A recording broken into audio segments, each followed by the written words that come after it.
Okay, let's get right into this deep dive. Ezekiel chapter 19. Yeah, it's powerful stuff. Not really a history lesson, more like a song of grief. Exactly, a lament. Yeah. And it uses these really intense metaphors for Israel's leaders, their princes. It kicks off straight away with this image of your mother, but she's a lioness. Right, among other lions. Yeah. Sets up this idea of royalty, of power from the very beginning. And her first cub, well, he grows up fast, becomes a young lion. And not just any lion. He learns to tear prey. It says he uh, devoured men. It's quite brutal imagery. Definitely. It suggests maybe more than just strength, perhaps, aggression, even cruelty. Could be. And that kind of power, it gets noticed. The nations hear about him and they act. They trap him, the text says, in a pit. Yeah, and drag him off with hooks. To Egypt. It's a very forceful image of capture and deportation, a real loss of control. A sudden end for that leader. So the first one's gone. And the mother, the lioness, she tries again. She raises another cub, hopes pinned on him, you'd think. And he also becomes a strong lion, prowling, tearing prey, devouring men's similar path. But maybe even more impactful, the description feels, I don't know, amplified. It does.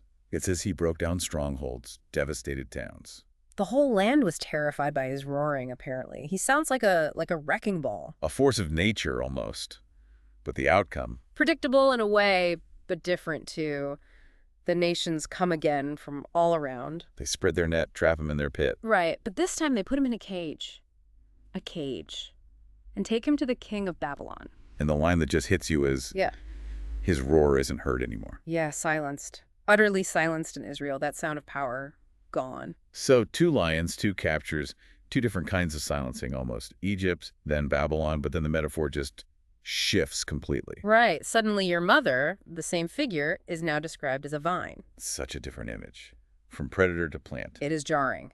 But it seems to represent the same thing, the kingdom or the dynasty, just from another angle. And initially this vine is thriving, isn't it? Oh yeah. Planted by abundant water, it says. Fruitful, lots of branches. Strong branches. Even fit for a ruler's scepter. It sounds majestic. Tall, leafy, noticeable. It's an image of, cultivated potential, prosperity, maybe good governance, Yeah. stability, very different from the wild lion. Nurtured growth versus innate ferocity. But, this doesn't last either. No. The downfall is just as total, but the causes feel different. How so? It's not captured by nations this time. It's fury.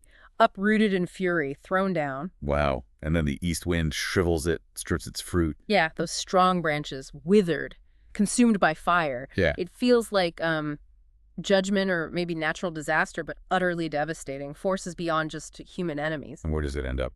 Transplanted, but into the desert.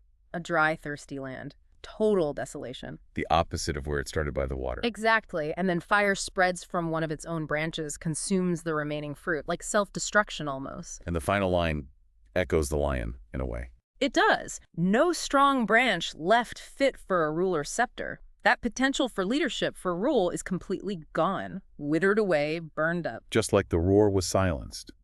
And the text itself says explicitly, this is a lament. Use it as one. It's meant to evoke that deep sense of loss. So these 2 metaphors, the lion and the vine, what do they tell us together? It's not just repeating the same point, is it? No, I think it shows the tragedy from 2 critical perspectives. The lions maybe represent leaders whose own predatory nature leads to their downfall. Their power invites destruction. Captured and then silenced. Right. But the vine shows the kingdom itself, its potential, its nurtured strength, being completely undone by, maybe divine anger or overwhelming circumstances. Uprooted, withered, burned. So it covers both internal flaws, perhaps, and external devastation. That's how it feels. Aggressive power brought low, and flourishing life utterly destroyed. It makes the loss feel total. So for you listening, think about that. How using such different images, a fierce lion, a fruitful vine, shapes how we feel about this loss. It's not just facts, it's emotion. Yeah, Ezekiel forces you to confront the catastrophe through these lenses. The silenced roar, the withered branch with no scepter. What does that contrast, that totality of loss, the wild power gone, the cultivated potential gone, what does that say to you about a people losing everything? Something powerful to consider.